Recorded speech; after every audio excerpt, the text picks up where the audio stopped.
So this is a story that happened to my mom's friend in Korea about like 10 years ago. Every time I hear this story, I still get the chills. My mom's friend lived in an apartment complex in Seoul, Korea. She was a stay-at-home mother with a young daughter, and her husband worked during the days. One day, she was coming home from running errands with her daughter and got into the elevator in her building. When she got on, she noticed that there was a man wearing a cap and a yellow raincoat, and he kept his head low so that she couldn't really see his face. She immediately felt really uneasy, and she made her daughter stand to her side, furthest away from the man. What made her even feel more uncomfortable was that when she pressed the button for her floor, there was no other lit numbers.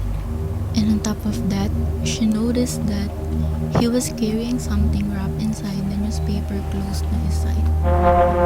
Things started to click on her head as she started to panic and decided to take out her cell phone and pretend she was calling home to her husband, who was obviously really not at home that time. She started saying things like, "Oh, I'm on the elevator and about to get off. Can you get the door for me?" And make it seem like her husband was waiting at home.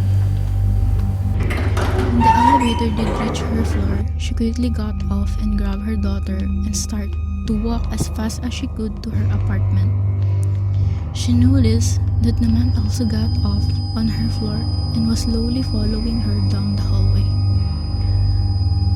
When she got to her door, she started to bang on it and shout, "Hey dear, I'm home. Please, open the door." And kind of pretend like he was coming to answer the door. Upon seeing this, the man in the yellow raincoat started to walk away back towards the elevator. When he seemed to be far away enough, she quickly picked up her daughter and slid open her door's passcode and started to frantically punch in her keyhole.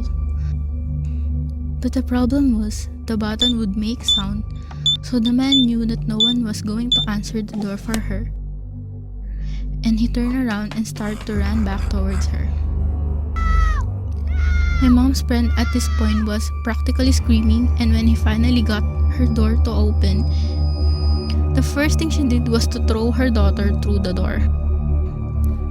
When she got in herself, she saw the man was pretty much inches from the door, but she managed to shut it and lock it before he could wedge his hand or weapon into the door. Afterwards, looking through the door peephole, she saw the man was walking away towards the elevator. 7 months later, my mom's friend was watching the news, and there was a coverage on the capture of a serial killer named Yoo-Young-chul, admitting to murdering 20 people, mostly prostitutes and wealthy old men. She told my mom that she could never forget the dread she felt when she saw the two familiar yellow raincoat and hat he was wearing when apprehended.